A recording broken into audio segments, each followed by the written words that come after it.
A Date with Judy.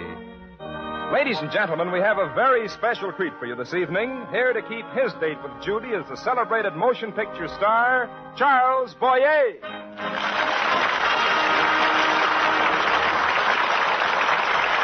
And now to keep our date with Judy, that lovable teenage girl who is close to all our hearts. And now let's see what's happening at the Foster house. Judy's parents and her kid brother Randolph are in the living room when Judy bursts excitedly into the house. Hello, everybody. Mother, may I use some of your perfume? Well, now, Father, I've got to borrow your car. Mother, I can use your perfume, can't I? Oh, for heaven's sakes, Judy, what's going on? Just everything, that's all. Just everything.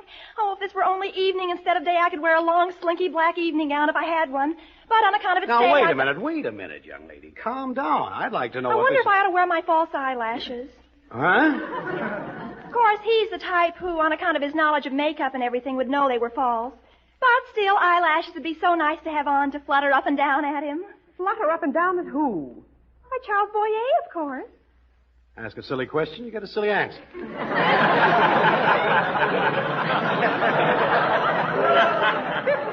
Randolph, find me my French book, please. On account of I thought it'd be nice when I enter languorously into the room if I said something appropriate like, bonjour, mon bon monsieur. Comment allez-vous and everything. Appropriate for what? That sounds like it's appropriate for almost anything. Or do you think I ought to come in and say, Monsieur Boyer, vous êtes terrifique, in a kind of a low Lauren Bacall voice? In a minute, I am going to say something in a kind of a low Humphrey Bogart voice. Something terrifique. Judy, what is this all about? Don't you know? No, we do not know. Oh, I thought I told you. I'm going to interview Charles Boyer this afternoon for the high school magazine. He's in town to make speeches for the Red Cross. Oh, is that all? Oh, I was chosen over every other girl in the school to do the interview. Why, it's a terrific honor. Well, just how did you get this honor? Oh, probably by kicking every other girl in the teeth. Randolph, that isn't true. I merely talked louder than anybody else, that's all. No hair pulling? Just Tootsie Whiteman's.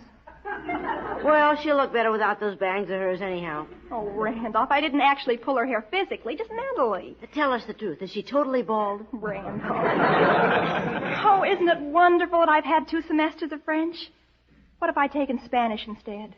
Oh, I shudder to think of it. But I'm so lucky to have taken French. Otherwise, Mr. Boyer might not be able to understand me when we chatter Francais at each other. He's lucky to have a little trouble as it is.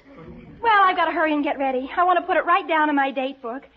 Oh, this is the most exciting thing that ever happened to me.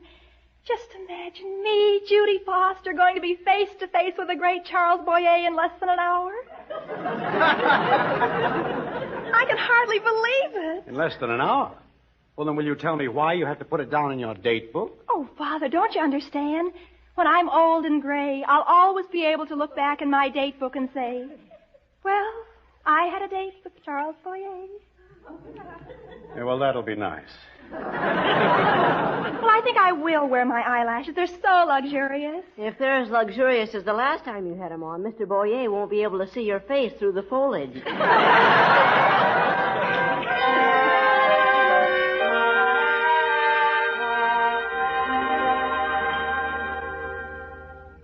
Mr. Boyer. Yes, Max? There's a gentleman here to see you. Says he knows you from Paris.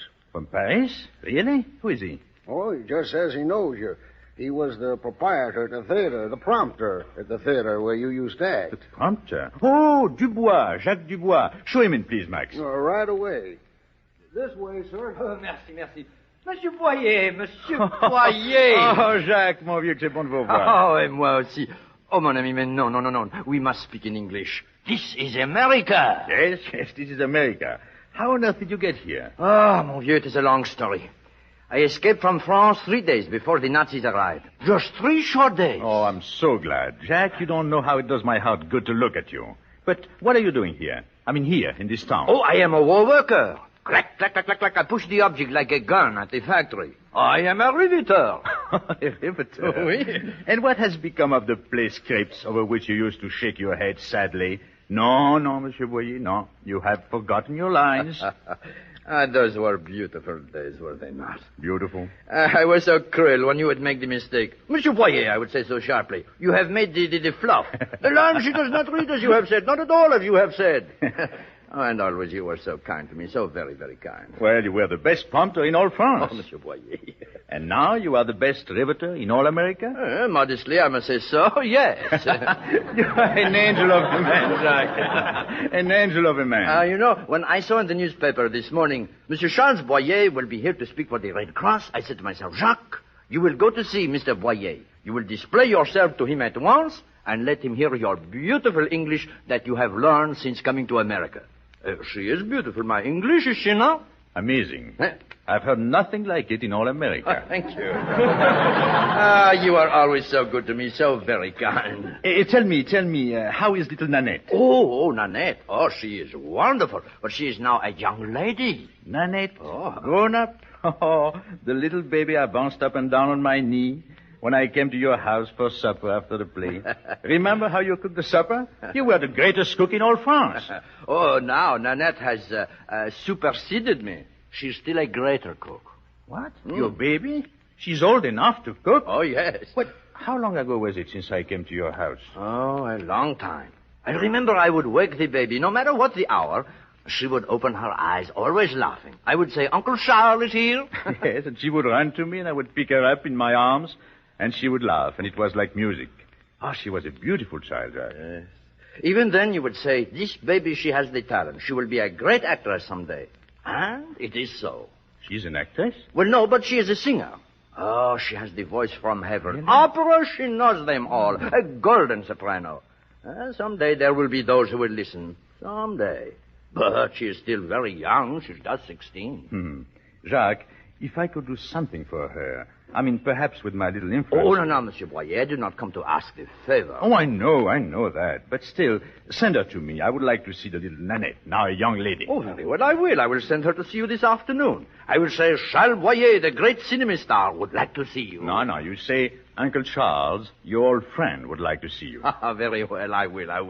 Oh, but now I must go. This is my lunch hour from the factory. I must be back with my rivet at 1 o'clock. I cannot thank you enough for coming here. And I must see you tonight. Yes.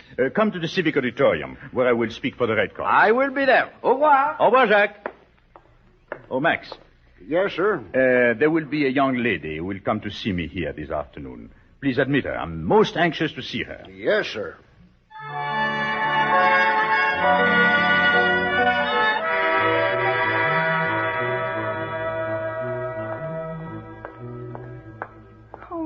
We'll be there in a minute. Maybe you better not say you're my brother. He might think it's funny, me having my brother with me. Yeah, I'll just say I'm your baggage man. Randolph, aren't you excited? Aren't you palpitating? No, Charles Boyer doesn't do a thing to me. He doesn't? I think he's divine. In the movie Gaslight, when he said to Ingrid Bergman, "Get me the little picture," I just quivered all over. That's funny. Not even my hand shook. Doesn't any movie star make you palpitate, Randolph? Only Margaret O'Brien. Really? Yeah, she's my dream woman. I wonder how Charles Boyer will react to me. I wonder if he'll think I'm attractive. I wonder if I ought to flutter my eyelashes at him. I wonder if they'll fall off. Maybe I ought to take them off. Maybe I ought to appear in front of him just as a simple, untarnished country girl. Perhaps he prefers the simple, unsophisticated type. He must get so tired of looking at beautiful, perfectly groomed women of the world like Hedy Lamarr. Oh, I bet he's sick and tired of looking at Hedy Lamarr. I should have that pleasure. Oh, here we are, Randolph. This is the place. Ah, here we are at the Casbah. It was so far to the Casbah. But we took a streetcar, and here we are.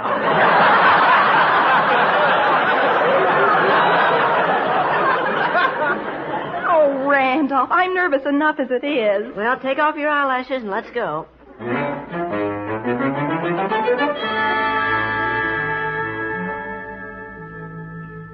Mr. Boyer, the young lady to see you. Oh, wonderful. Show her in. Right in here, miss. Oh, thank you.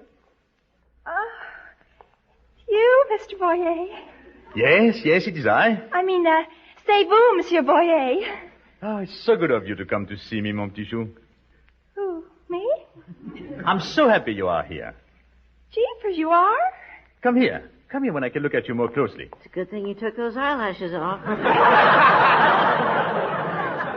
Oh, this is, my friend, Randolph. Oh, how do you do? Garçon, you know. Oh, yes, I see. Glad to meet you. Won't you sit down, both of you? Oh, thank you. So, the little baby. Are you speaking to me? You know you are prettier than ever, my dear. I am? Still so graceful in every motion, and still with the curly blonde hair. Oh, she touches it up a little. Randolph. I do not. I merely put a little lemon juice in the water once in a while. I cannot tell you how happy it makes me to see you. Really? Oh, thanks. I mean, merci. Je suis charme de vous voir aussi. Merci. I might even add that you're even more handsome dans la flesh than you are sur la screen. Well, what do you know? I'm very impressed, you know. You are? Oh, yes. What wonderful English you speak. English?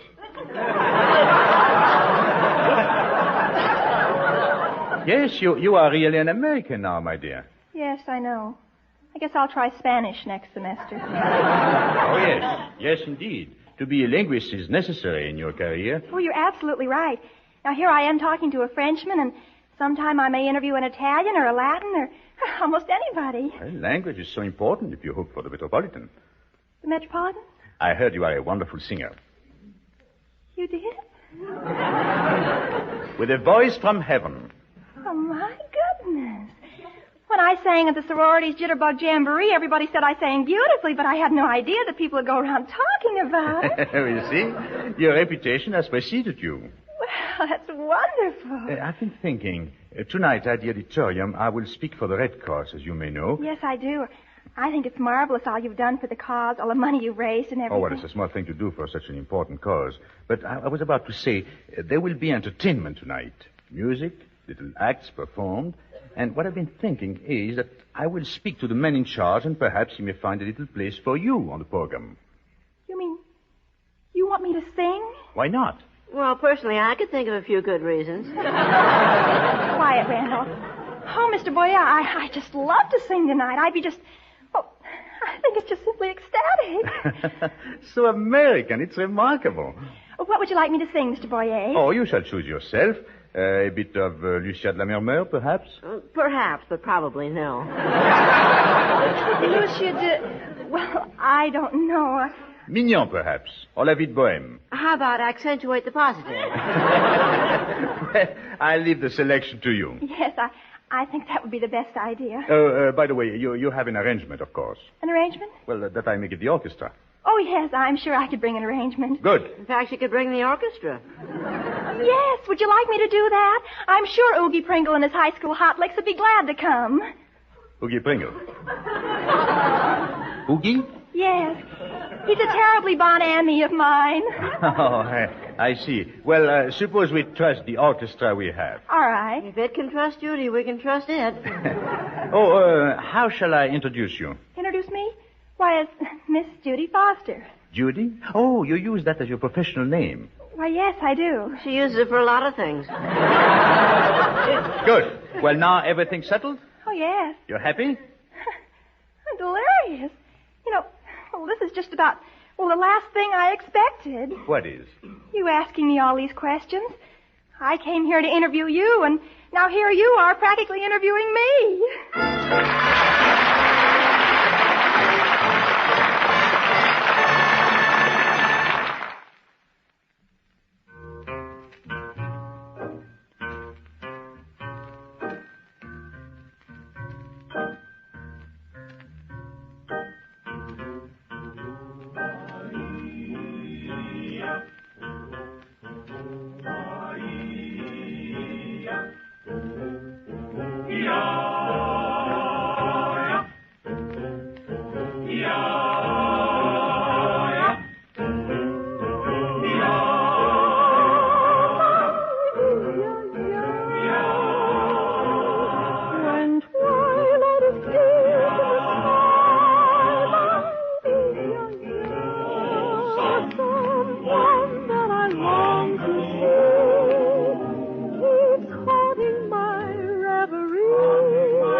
or heaven falls from the sky,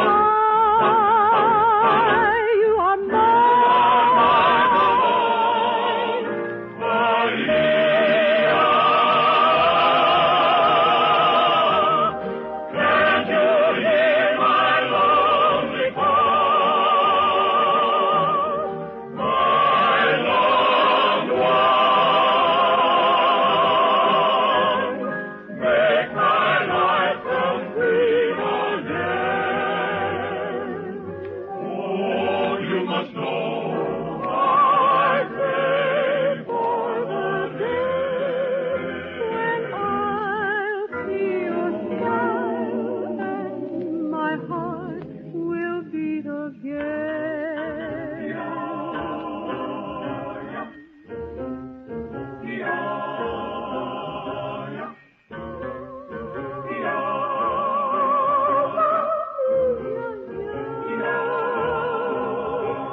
And now, back to A Date with Judy.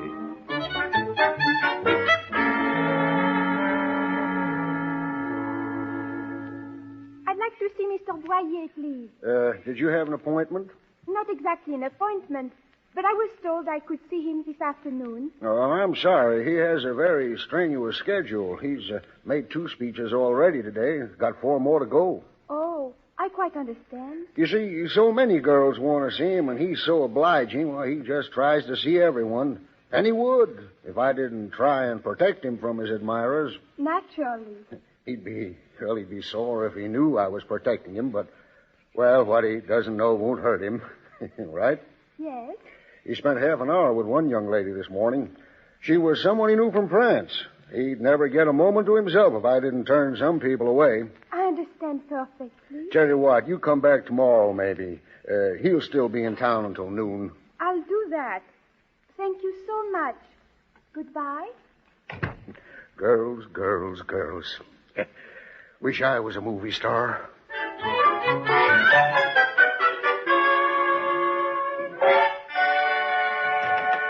Father. Yes, dear, what? Where's Randolph? Trailing her all the way home, 50 yards behind. Boy, has that girl got speed. Oh, it was so wonderful. He called me his petit choux. Petit choux? What's that? Cabbage. Oh, for Pete's sake. He said the nicest things. Nobody was ever so sweet to me as long as I've lived. Oh, he was just scintillating. Are you by any strange chance referring to a certain Charles Boyer? Naturally. He asked me to sing tonight. Now, wait just a minute, Judy. He asked you to sing? Yes, Mother. At the Red Cross rally in the auditorium. He asked you to sing at the auditorium? Randolph, is there any truth in that statement? Yeah, that's what he said. That's what the man said. Well, I'll be darned. Yeah, looks like she's going to be his guest star. I don't get it. Neither do I, but that's what I think occurred. Suffice it to say, Charles Boyer thinks I'm very charming. Suffice it to say. Father, I'm serious. Mr. Boyer really asked me to sing at the Red Cross rally tonight. Now, I want your honest opinion. What do you think I sing best? How about Northeast High School, I Love You? No, Randolph. Somehow I don't think that would be appropriate for the occasion. You see, Father, Mr. Boyer wanted her to sing opera. Opera? Now I've heard everything. I know. I'll sing Bobby Sox Blues. Well, that'll be a nice change from La Vie de Boheme. Excuse me, everybody. I've got a million things to do. Dora, do you think Judy is more attractive than we may have noticed? Well, he must have seen something in her. Frankly, all I can see is her bobby socks drooling. Melvin, we've just got to go to that Red Cross rally tonight. Why, Dora, I wouldn't miss it for all the tea in China.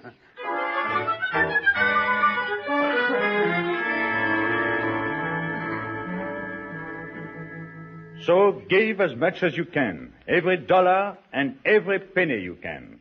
The Red Cross depends on you. Millions of hungry, wounded, homeless, sick, and weary men, women, and children depend on you.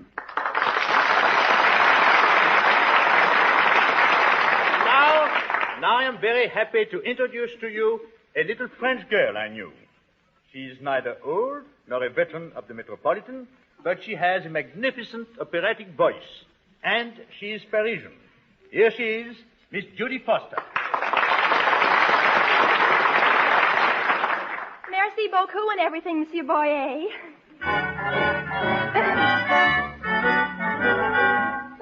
I've got the bobby socks blues. I'm just a girl who's got the bobby socks blues. Bobby Socks Blues. Mr. Boyer, what's the matter? Bobby Socks Blues? Yeah. What opera is that from? I don't know what I've done, but I know I shouldn't have done it. She's Parisian. I'm a Fiji Islander. I don't understand it. Now take it easy, Mr. Boyer, and I'll get you a chair. They say.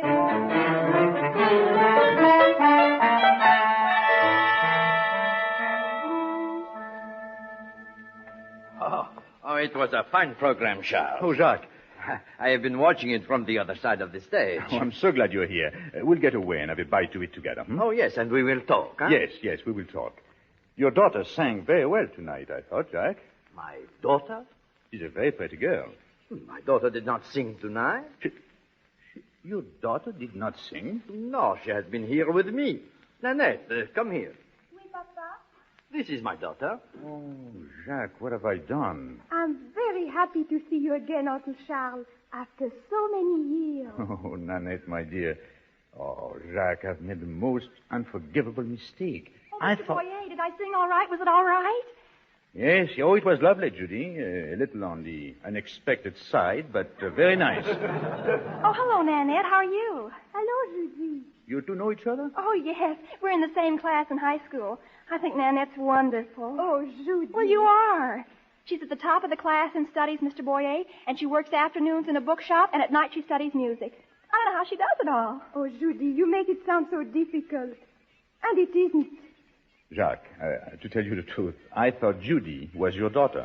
You thought she was Nanette? Yes, she came to see me this morning, and, well, you know, you said you were sending Nanette to me, and... I did come this afternoon, but you were resting. And they did not admit you? Oh, Jacques, what must you think of me? No, a very natural mistake. It is of no consequence. We enjoyed the program from beginning to end, did we not, Nanette? We loved it. And Bobby Sox Blues, Judy, it was charming. Jeepers. Oh, Mr. Boyer, did you mean to give Nanette the chance to sing tonight and by mistake give it to me? It's all right, Judy. You mustn't worry. It's not your fault. Oh, but it is. I just feel terrible. No, you mustn't. Your sweet little song made us all very happy. Oh, but that was just blues singing. And Nanette has studied so hard. She knows all the operas. She deserved the chance, and I didn't. And I took it away from her. Oh, I just feel awful. Now, Judy. Oh, Mr. Boyer, I'll do anything to make it up to her. Anything. I never felt so terrible about anything. Judy, I have a good idea. Come to see me tomorrow morning. We'll think up ways and means. We'll put our heads together. Oh, Mr. Boyer, that'll be wonderful.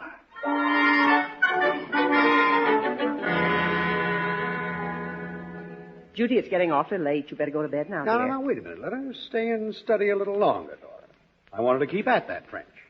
Any girl who, with 2 semesters of high school French, can make a Frenchman think she's a Parisian, well, that girl ought to keep right on studying. Oh, Father, I'm not studying. You aren't? No. I'm writing an editorial for the high school paper. You go to bed right away, Judy Foster. It's 11:45. So I want to know how this sounds. I'm going to show it to Mr. Boyer in the morning. Listen to it and let me know. All right, dear. Last night at the Red Cross rally at the Civic Auditorium, Judy Foster sang Bobby Sox Blues. But she wasn't the one who should have sung there. The girl whose place she took deserved that honor far more than she. The girl who was meant to be and who should have been in the spotlight last night has worked very hard under great adversity. She has paid her music teachers with the money she earned herself and bought her scores, and her voice is of such beauty that it should be heard throughout the land. The girl who sang Bobby Sox blues thought she was singing a lament from the bottom of her heart, but she does not really have any troubles. She doesn't know what trouble and courage mean. Nanette Dubois had trouble, and she has courage. In the Northeast High School, Diddy Blue and Gold wishes to go on record as asking Oogie Pringle and his high school hot licks to give up some of its swing music and get some opera into its repertoire, so that at the spring dance next week, Nanette Dubois can be the girl chanteuse instead of Judy Foster. Do you think it's all right, Mr. Boyer? Judy, it's one of the most beautiful and touching things I've ever read. Of course, the audience at the spring dance won't be anything like the illustriousness of the audience that was at the auditorium last night. Judy, I'd like you to do something for me. You would, Mr. Boyer? Yes. I have here a scholarship to a very good school of music. A scholarship for a certain young lady we know.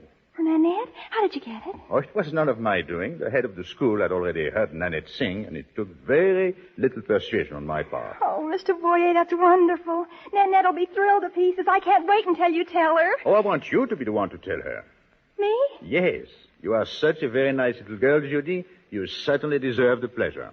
Oh, thank you, Mr. Boyer.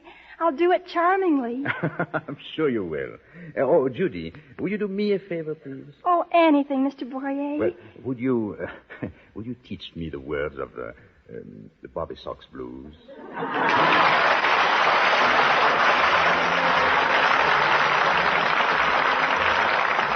We are very grateful to Charles Boyer for being with us this evening. A Date with Judy is written by Aline Leslie and stars Louise Erickson and Dix Davis. Mr. and Mrs. Foster were played by John Brown and Myra Marsh. Music was composed by Paul Sawtelle and conducted by Konstantin Bakaleynikov. The program was produced and directed by Helen Mack.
This is the Armed Forces Radio Service.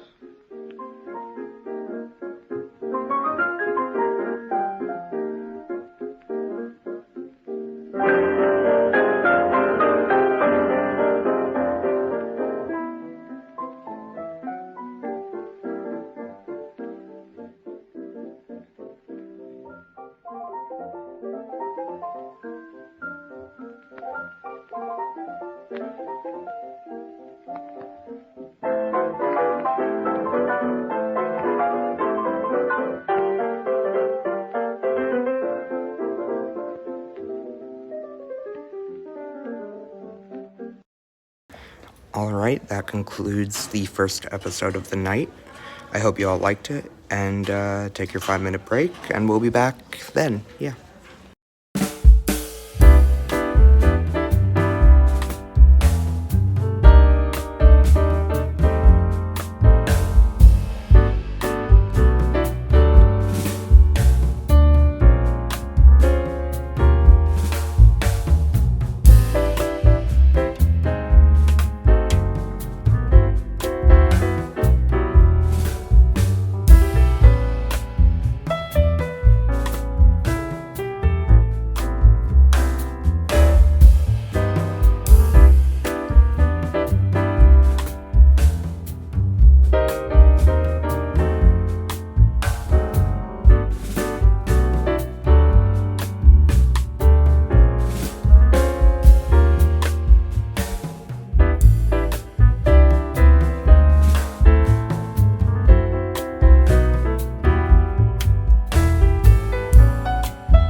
And that concludes our 5-minute break.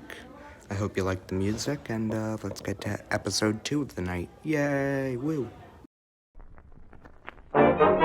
Date with Judy. Ladies and gentlemen, we have something extra in store for you tonight. Here to keep his date with Judy is the well-known comedian, Al Pierce. And now to keep our date with Judy Foster, the lovable teenage girl who is close to all our hearts. And now let's see what's happening at the Foster house. Judy is in the living room with her mother and her kid brother Randolph when the phone rings. Should I answer, or do you still have hopes of a date tonight, Judy? It's only 8:30. I'll answer it. She never gives up, does she? Mother, make him stop teasing me. Oh, stop teasing her, Randolph. Hello? Hello, Judy. This is Oogie. Oh, hello, Oogie. Ah, it's Oogie, the dream man. Judy, do you have a date tonight? Well, not exactly. What do you mean, not exactly? Well, several men have asked me, but I sort of refused on the grounds that I wasn't much in the mood for a date tonight. Boy, does she play hard to get. Be quiet, Randolph. Oh, that's too bad. On account of I was going to ask you, but, well, if you're not in the mood, I'll just forget about the whole thing. Oh, don't do that. Her mood has changed. You mean you do want a date? Well, I might consider one. Consider one. She'd grab one. Well, if you don't feel like it, you don't have to, Judy. Oh, that's all right, Oogie. I wouldn't mind pulling myself together and going out for you. Oh, we wouldn't be going out. We wouldn't? We'd just be sitting on your front porch. I'm broke. Oh. Well, I guess that'd be all right. Then I wouldn't even have to pull myself together. All right, then. I'll run right over. Goodbye. Goodbye. Oogie's running right over. There's the doorbell, somebody. Wow, can that boy run? I'll get it. Don't be silly. That can't possibly be Oogie. Well, good evening, Randolph. Oh, hello, Mr. Emerson. Hello. And how's everybody this evening? Just fine. Your father here? Not just now. He had to go out on business for a while, Mr. Emerson. Oh, that's too bad. It's too bad. I wanted to play a little gin rummy with him. Thought I'd just drop in and see if he felt like playing. Well, sit down. He ought to be back in a minute. He said he'd only be gone just a little while. Dora! Oh, here he is now. Dora, I've got great news for you. Oh, hello, Emerson. Hi, Melvin. Glad you're here. I want you to see something. Go on outside, everybody, and see what I've got in front of the house. You'll never guess in 1,000 years. A fire engine? Come on and take a look. Boy, am I lucky. This is the biggest break I've had in a long time. There. Take a look at that. Gee, Well, I'll heaven's be. sake. Oh, it's very nice, Father. What is it? Well, it's an automobile, of course. Are you sure? Why, that car that you see before you is the greatest little buy anybody ever made in this town. Did you buy it, Father? I'll say I did. Just look at it. Come on over here. Isn't that something? Custom built, fine tires, red leather upholstery. Oh, they say it originally cost $3,000. And guess what I got it for? 25 cents? Don't be an idiot. That car's worth a fortune. Why, when that car was made, they really made cars. What year was that? Or is there anybody alive who still remembers? I resent your attitude, Emerson. Car isn't new, but I just want you to see the condition it's in. Here, listen to this horn. Just listen to it. Was that a horn, or are there ducks under the hood? Now cut that out. Doesn't anybody know a great buy when they see one? Oh, Melvin, did you really buy it? Well, of course I did. Jeepers. Judy, will you please stop saying jeepers? I'm sorry, Father. Dora, do you realize how hard cars are to get nowadays? I had to practically browbeat the man into selling it to me. Why, he's been offered $500 for that car. And you know what I got it for? 100. Foster, you've been gypped. Gypped? Mm-hmm. Why, that's the best buy I ever made. Why, at $100, this car was a steal. Hey, get in. I'll give you all a ride. I'll show you what kind of a deal I made. Come on, get in, everybody. Here, Dora, you and Randolph get in the back. Emerson, you sit in front with me. Okay. And, Dora, notice in the back there are little vases to hold flowers. Yes, Melvin, they're very sweet.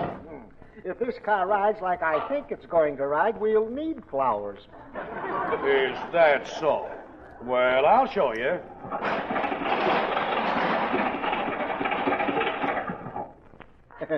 You showed me. All right, now, let's all go back in the house and read the evening paper. You stay right where you are, young man. That was just well, any car will do that once in a while. It was my fault. I'm just not used to driving it. When I get onto it, I'll start it again. We're at the gate. There goes the gun, and we're off. We're moving. Foster, tell me frankly, what year was this antique made? What do you mean, antique? Why, this machine is like you. What year, Foster? Well, around the 20s. Oh, come now, let's not be vain, Foster. Don't try to knock a few years off the old girl. Tell the truth. What year was she born? Well, 1916. But that was a great year for cars. Just think, 1916, 13 years before I was born. You be quiet, Judy. Emerson, will you stop looking at me like that? This is a great buy, I'm telling you. A great buy. Why, this car's good for 100,000 miles before she's through. There's no car made today with a stamina of a baby like this. Father, step all the way down on the gas. Let her out and see what happens. All right, shall I? Yeah, I want to see if you can get her all the way up to 12 miles an hour. Now, Randolph, stop. I never saw a family like this. When a man really puts over a clever deal, really makes the best investment of his life, do they appreciate it? Oh, no. Well, what do you know? The engine fell out right smack in the street.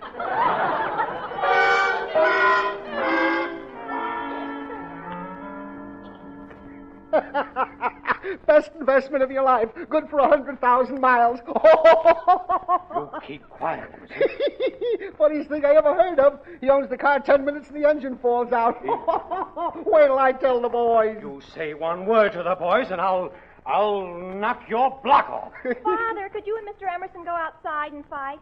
Oogie and I are having a hard time talking with all this noise going on. Yeah, Mr. Foster. Every time I try to say something nice to Judy, I kind of get drowned out. Well, then get drowned out. This is my house, and I can drown out anybody I feel like drowning out. Don't get so worked up, Melvin. It's all right. You made a little mistake buying the car, but anybody can make a mistake. I did not make a mistake. I just can't understand it. Why, the fellow that owned that car was offered $500 for it just this morning. Why didn't he take it? Because he didn't want to sell it to a stranger. He wanted to sell it to an old friend like me. You're some old friend, I must say. Dollars to donuts, the friendship's over. Foster, all I can say is you're the biggest sucker this town's ever known. Falling for a gag like that. Now, $500, but he didn't want to sell it to a stranger. Foster, you're a pushover, that's what you are. Emerson, you quit that. Anybody ever try to sell you the Brooklyn Bridge or the City Hall? I warn you. One more word and I'll... take any wooden nickels, Foster. Oh, for the love of heaven.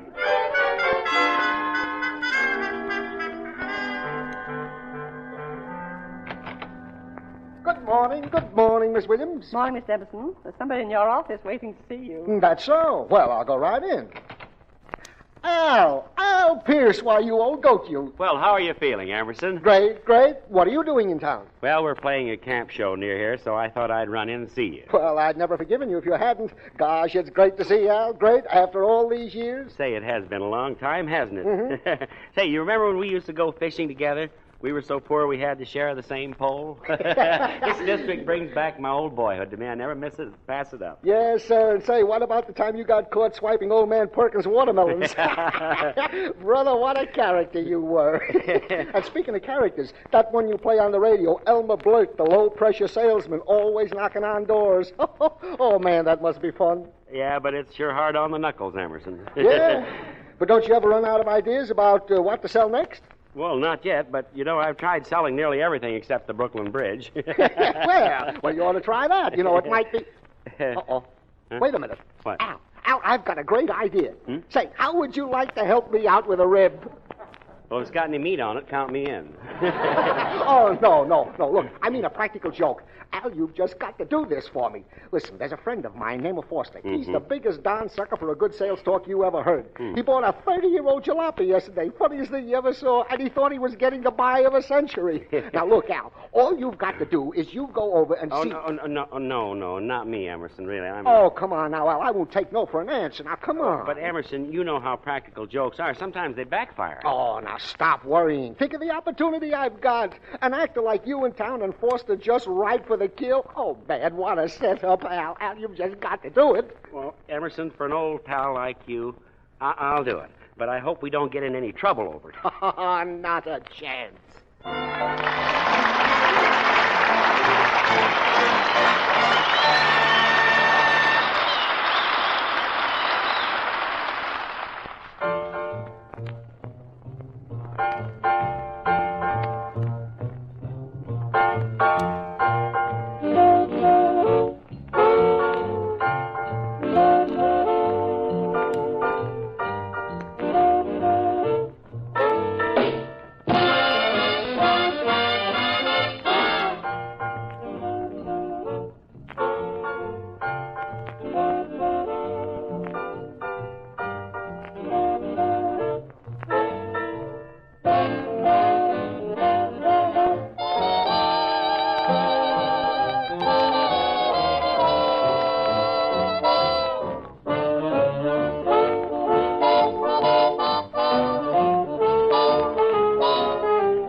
Now back to A Date with Judy.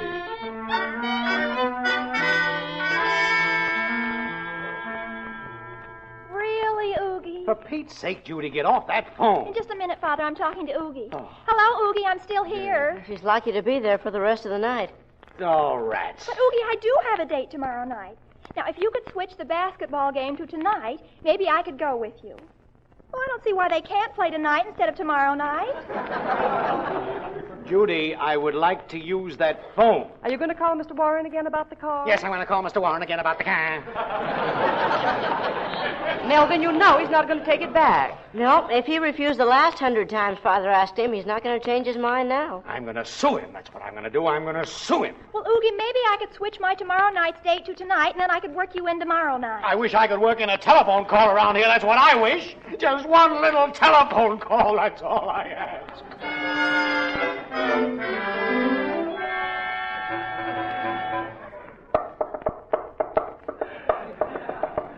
Oh, gosh, practical joking is fun, but I'm kind of worried. I hope this Mr. Foster's got a sense of humor. I hope.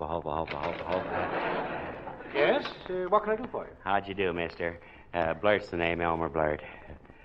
Would you like to buy a nice 1908 Stanley steamer? No, I certainly would not. It's a pretty nice car, as cars go, and as cars go. This one's almost gone. Well, what would I want with an old thing like that? It was brand new in 1908. I don't care what it was. I am not interested in buying any more cars.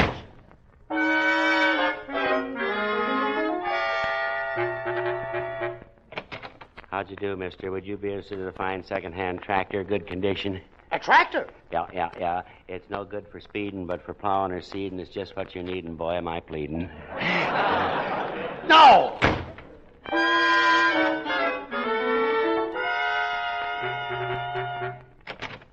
How'd you do, mister? Would you like to buy one of these super-duper road maps? Shows you every place you want to go. Now, look, I already have a map, and besides, I don't want to go anyplace. With a map like that, you could go anywhere. Will you get out of here?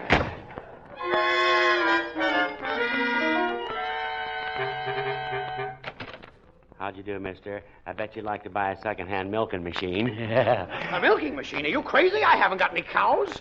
I know it, but with this machine, you can siphon gas out of 4 tanks at once. I do not want to buy a milking machine.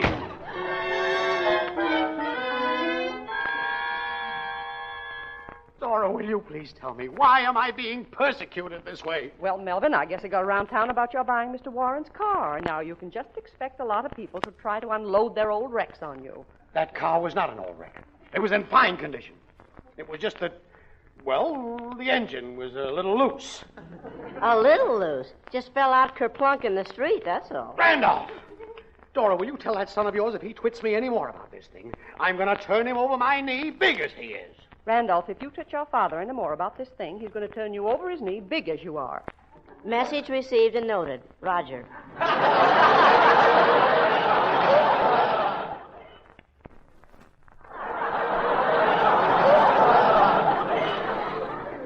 Thanks for quoting me so accurately, Dora. Well, where's that phone? In its usual place. I'm not going to beat around the bush anymore. I'm going to call my lawyer and file suit without any more to do. Hand me that phone, Judy. I better grab my chance at it. Here it is, Father. Well, at last. What do you know? I'll take it, Father. I have a feeling it's for me. No!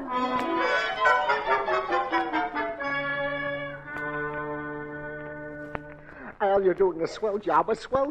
You know, the whole club is wise. I told them what I'm up to, and it's killing them. You know, Emerson, I'm beginning to feel sorry for that guy. Don't you think that we ribbed him enough? Oh, no, Al. This is the best rib that was ever pulled in this town. I wish I could have been there to see Foster's face when you told him about the Stanley steamer. Yeah, he was pretty upset. Boy, was he sure steamed up. Say, Al, look, why don't you phone him from here and give him another sales talk? I'll listen in on the extension. Oh, well, don't. Let's let up on him a little. I don't want it. Oh, no. This is too good. Anyhow, when he learns the truth, he'll get a laugh out of it himself. He's a good sport, huh? Oh, sure. He's a swell guy. Why, he'd pull the same thing on me if he had the chance. Well, okay. For you, I'll do it. Here I go.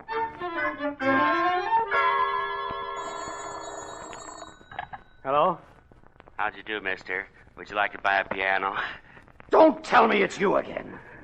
Okay, I won't tell you. I'll let you guess. I had to answer the telephone. Look, mister, this is a great piano. 2 pedals, 3-way stretch, 4-ply, and a full set of ivories. Now, wait a minute. Both uppers and lowers. Now, listen. It's the greatest buy-in a piano that's been since the mice got in my Aunt Betty's. I don't want a piano. Need any cigarettes? Oh, why don't you leave me alone? Why do you keep persecuting me like this? I'm hanging up on you, do you understand? I'm hanging up on you. That ought to show him. Imagine being pestered like that. I don't think that fellow's all there. Melvin, you certainly were very abrupt with him. Abrupt? I should have hung up right away. Now, who's that? Don't tell me. Let me guess. Give me that phone. I'll tell that fellow where to get off. I'll blast his ears off. That's what I'll do. Now, listen, don't you ever call this house again. And don't you ever knock at my door or I'll get the police after you. Gee, Mr. Foster, what did I do?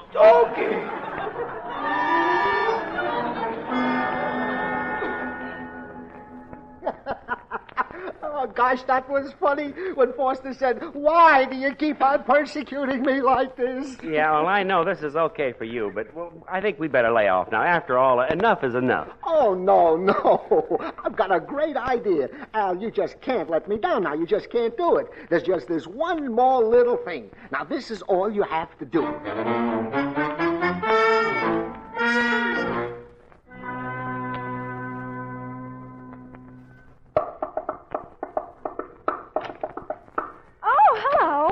How'd you do, lady?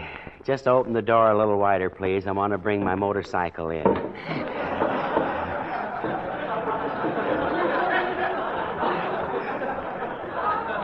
Your motorcycle? Judy, what's going on in here? Wowie, look at that. Yeah, ain't she a beauty? Look at her, everybody. Up the table. Oh, so it's you. Yeah, I guess it is. You get out of here.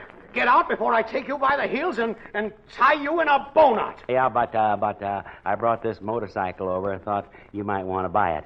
Take a look at those tires. Tired, ain't they? You know, if I had a motorcycle, Oogie could drive the motorcycle when he couldn't get his father's car, and I could sit in the sidecar if it had a sidecar. Well, there's one that goes with it, yeah. Now, you see here. You get that thing out of this house. Jeepers, I always wanted a motorcycle. Can't you just see me whizzing over to Curly Whiteman's house on this, with my feet on the handlebars and using no hands? No, I cannot. Now, listen, you get that thing out of How here. many miles do you get to the gallon? Depends on whether you're going up or downhill. And another thing, she's got all the latest gadgets, too. No windshield wiper, though. Oh, gosh. No windshield. I don't care what it has got or it hasn't got. Will you get that thing? Yeah. You ought to try sitting on the seat, mister, just to sort of get the feel of it. Who, me? Why, I wouldn't think What's the matter? Scared of it? What? I bet you'd look good on a motorcycle, Father. I still say Oh, go ahead. It won't hurt you none. Make the folks happy.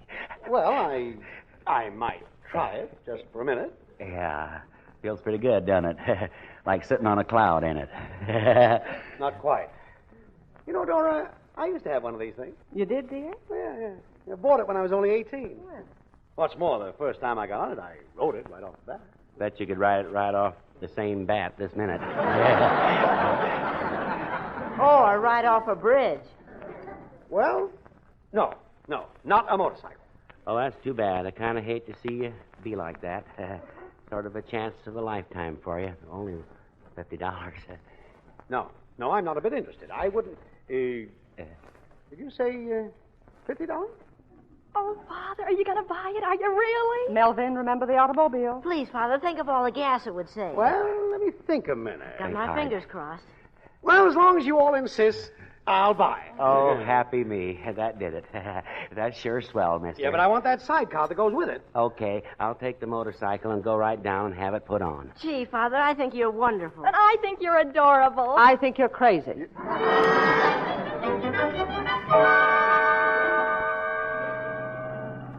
Calling all cars. Calling all cars. Be on the lookout for police motorcycle number 648. Officer Rooney reports it's been missing all afternoon. Now being ridden by a man wearing a brown hat, that is all. Well, I'll be. Do you hear that, Mac? Yeah. Imagine losing your motorcycle. What a cop. Hey, Mac, look at that motorcycle. That's 648 Rooney's bike. By golly, you're right. Well, we'll get him.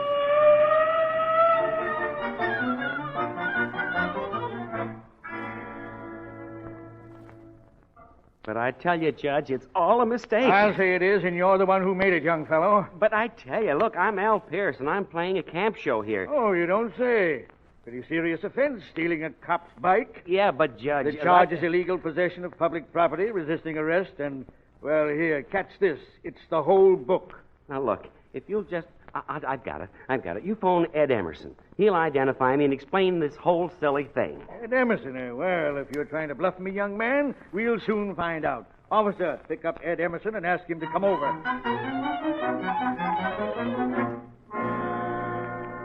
Sorry to bother you, Emerson, but this fella claims he's Al Pierce and says he knows you. Yes, Ed. Tell the judge who I am. Tell him who you are. Yeah.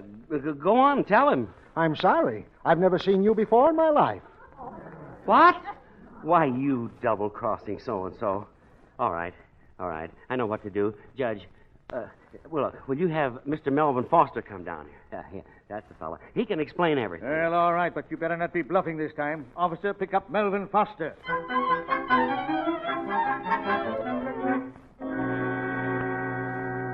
Well, hello, Judge.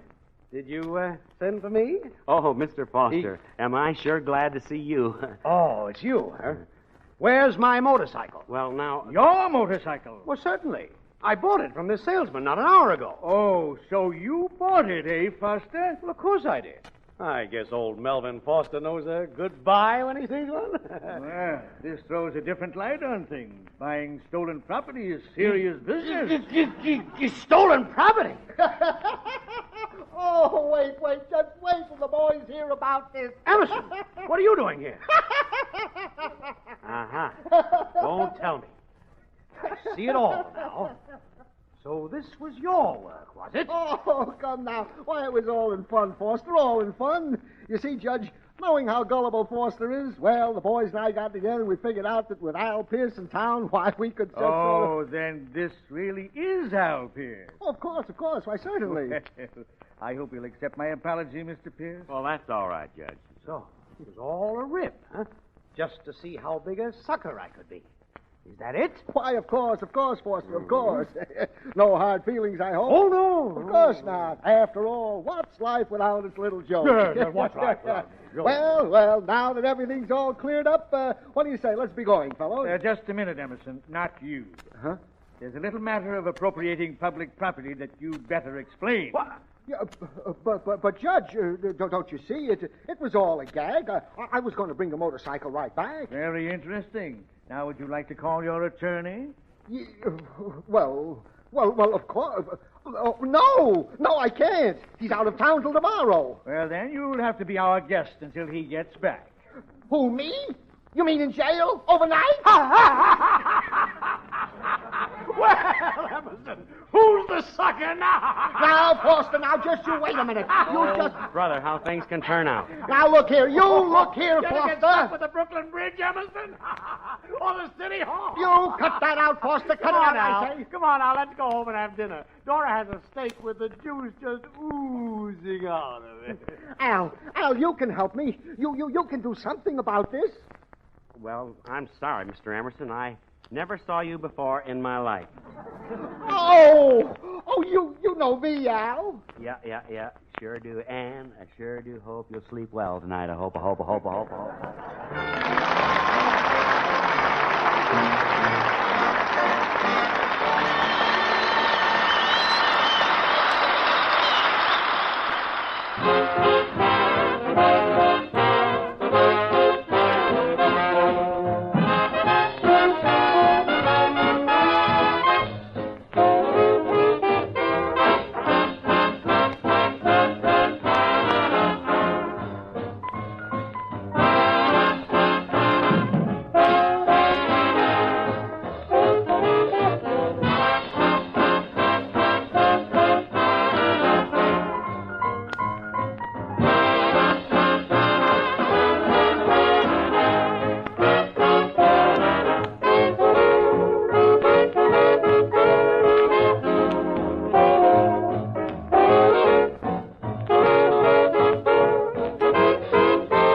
Now, here's Judy again.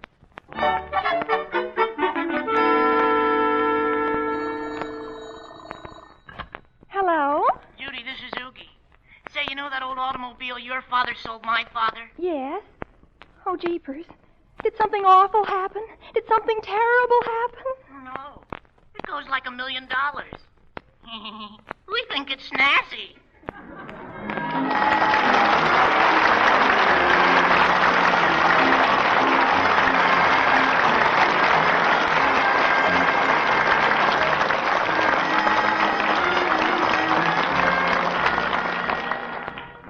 We want to thank Al Pierce for being with us tonight. A Date with Judy is written by Elaine Leslie and stars Louise Erickson and Dix Davis.